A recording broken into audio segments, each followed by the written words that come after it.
often ask questions and we ask, so what are members of parliament actually doing? Why can't we see that the folks who are in a position to legislate, then it seems a bit difficult. And you mentioned a situation as we went to the break where then it seems as though it might be the problem. If there's one person sitting in the corner over there and there's another one here, it means one thing: the house is not full. And that there are very few who are debating something as important as this. How then do you get to the place whereby you don't have overwhelming numbers to then push for certain things into legislature? How have you dealt with that challenge? Because it seems to be, that's one thing that we have here. And what's likely to happen today, Robert? What's likely to happen if some of the antics that you talk about being played out yesterday might continue today?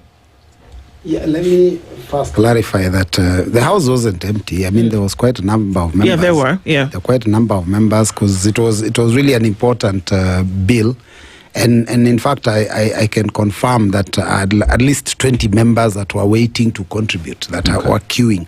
Now, what happens is that the speaker's screen is not open to the public, but you can walk to the clerks and see. Yeah, and you can see the number of members. I mean, even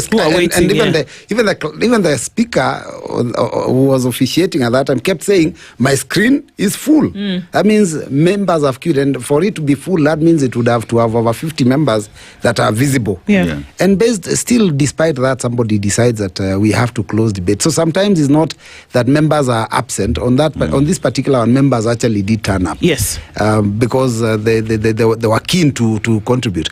But I'll also say there's a number of members who also want to avoid to be in the house under such times because, one, they, I guess, feel compromised because they want to support the government agenda, but they don't want to oppose the government agenda on the floor, but they don't deep inside support it. So you find the number, I mean, out of 349 members, yesterday's motion was taken with about 50 members in the house. Now, ideally, if the debate was to take it to go to a logical conclusion, and this is what you should do. I mean, as a house, I mean, if I was to officiate over the house, I would make it clear that as the debate proceeds, that we are headed towards the tail end. So let's prepare ourselves, because we will probably be doing the voting in the next 1 hour or so, so that you prepare members. And if you look at other parliaments, they do that. This business of ambushing, members, I think it's a Kenyan style for the Kenyan executive. So it's not a worldwide practiced thing. Most other members worldwide know the time upon which they'll come to do their voting. So it's only us who members have contributed. It is 12:40 and it's almost lunchtime, and they say, well, as the debate proceeds, let me go have my lunch and come back, maybe have a meeting in the office and come back by 2:30. And then immediately you leave, somebody rises and says, let's stop the debate and let's now put the question on the whole agenda. And it is taken like that, simply in 10 minutes. They've already passed an important bill like this with 50 members. This one, the quorum was there.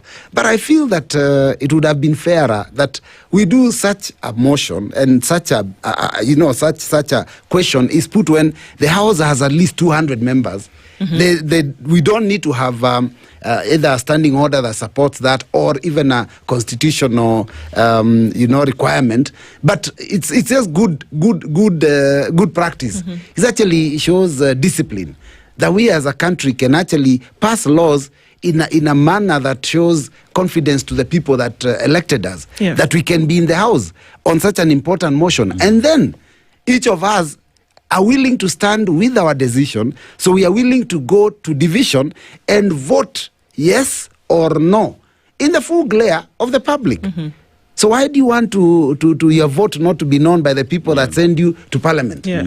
I want the people to know my vote every single time, and there's never a time that my vote has not been known, because I will first articulate my position. I will say I support or I oppose. And then if where possible, because some of these bills are not controversial, where there's a controversial bill, I'll make sure my voice will be heard. And that has happened throughout, even when we were in the handshake government.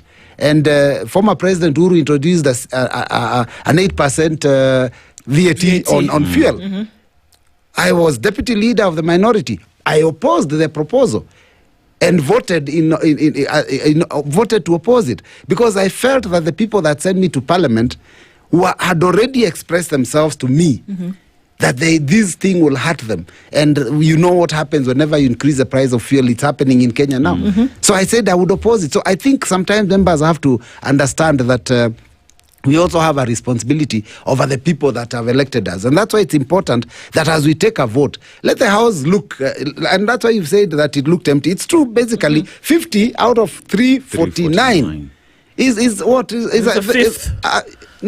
Something like that, yeah. It's a fifth, actually. No, it's a seventh. It's a seventh, actually. It's a seventh, yeah. So, I mean, look at that. And we are